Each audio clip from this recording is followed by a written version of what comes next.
हाय दोस्तों, नमस्कार। और आप देख रहे हैं newsport.com। प्रणाम अलैकुम दोस्तों। क्या आप जानते हैं कि बादशाह अकबर भी पढ़े लिखे नहीं थे, लेकिन वो इस बात को जानते भी थे और मानते भी थे कि मैं पढ़ा लिखा नहीं हूं। इसलिए उन्होंने मुकम्मल सियासियात यानी एंटायर पॉलिटिकल साइंस की फर्जी डिग्री हासिल करने की कोशिश नहीं की। चूंकि बादशाह को अपनी लिमिटेशंस पता थी, इसलिए वो पढ़ाई लिखाई, साइंस, टेक्नोलॉजी इन सब मामलात में अपना मुंह बंद रखते थे। चूंकि बादशाह ने खुद कभी परीक्षा नहीं दी, इसलिए उन्होंने बच्चों को कभी ये नसीहत भी नहीं दी कि गणित के इम्तिहान में कठिन सवाल पहले सॉल्व करने चाहिए, या नाले की गैस से चाय बन सकती है, या बादलों का फायदा उठाकर मुगलिया जहाज रेडार से बच सकते हैं। अपनी अनपढ़ता को छुपाने के लिए बादशाह अकबर ने अपने से भी कम पढ़े लिखे और जाहिलों को अपना वजीर नहीं बनाया, बल्कि असली डिग्री और असली हुनर वाले एक्सपर्ट्स को अपने दरबार में जगह दी। इनमें से 9 सुपर एक्सपर्ट्स को नवरत्न कहा जाता था।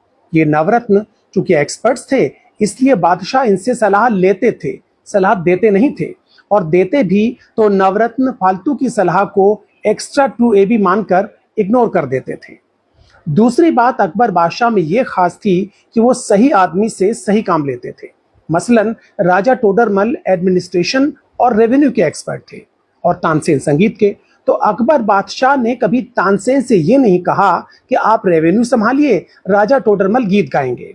कहने का मतलब ये कि बादशाह अकबर ने हिस्ट्री में एमए करने वाले को रिजर्व बैंक का गवर्नर नहीं बनाया। दूसरी बात, बादशाह अकबर की कैबिनेट में सभी की जिम्मेदारियां तय थीं और जवाबदेही भी। ये नहीं कि रेल का मामला हो तो खेल मंत्री जवाब दें, खेल के मामले में तेल मंत्री बोलें, तेल के मामले में जेल मंत्री बयान दें। बादशाह अकबर के मंत्री अपना अपना काम किया करते थे, खो खो का खेल नहीं खेलते थे।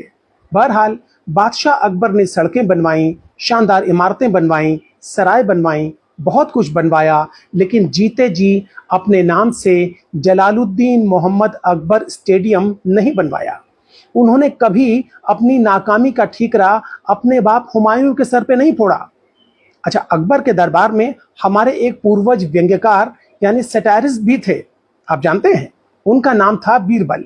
मजे की बात यह कि बीरबल के ज्यादातर व्यंग्य और कटाक्ष बादशाह अकबर की कमियों और गलतियों पर होते थे, लेकिन इसके बावजूद बादशाह ने न तो उन्हें सोशल मीडिया पर ट्रोल करवाया और न ही उनके खिलाफ एफआईआर दाखिल करवाई, बल्कि उन्हें अपना नवरत्न बनाया।